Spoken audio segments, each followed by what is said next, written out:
In this experiment, we will be using photoelectric effect to determine what is the Planck's constant value. As you may all know, the fundamental equation governing the photoelectric effect is basically this equation given by Einstein.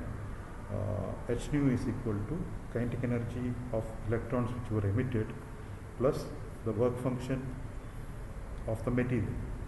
Now this work function is a property of the material alone. Please keep that in your mind. Then you will be able to understand the experiment very clearly.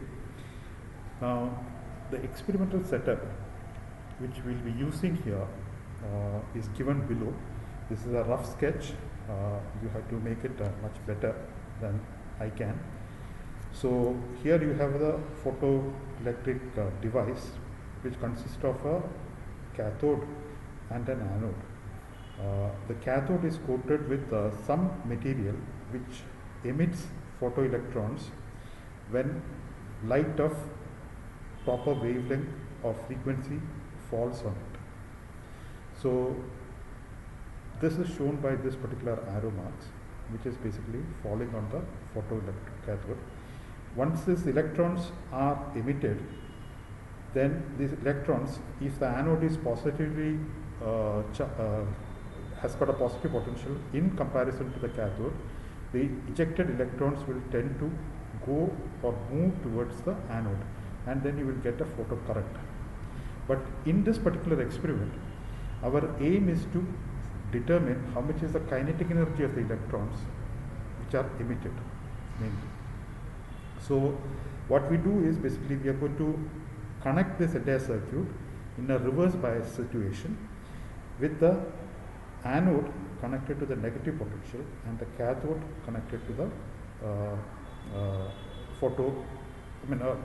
the negative terminal is connected to the cathode. So it is actually reverse biased.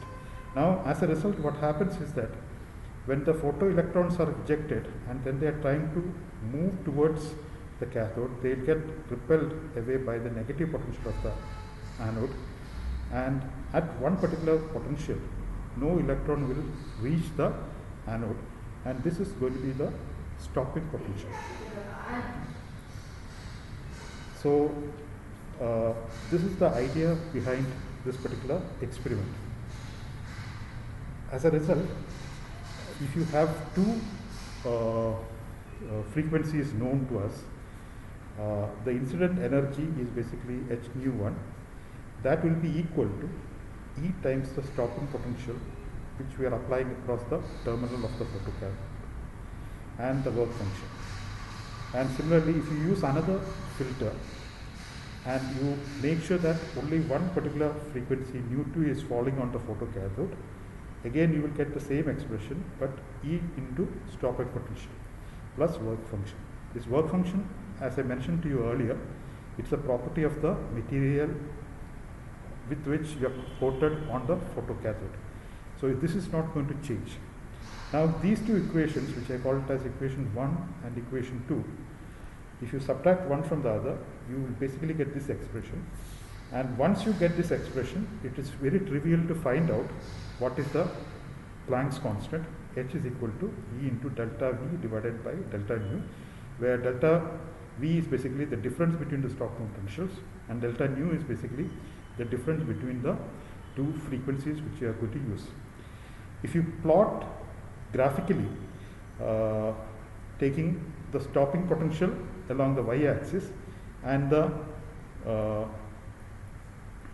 frequency along the x-axis, depending upon different filters, you will get different stopping potentials, and you will be able to connect these stopping potentials using a straight line, and slope of the straight line is nothing but delta V by delta nu. So in this particular expression, you can replace this delta V by delta nu by the slope.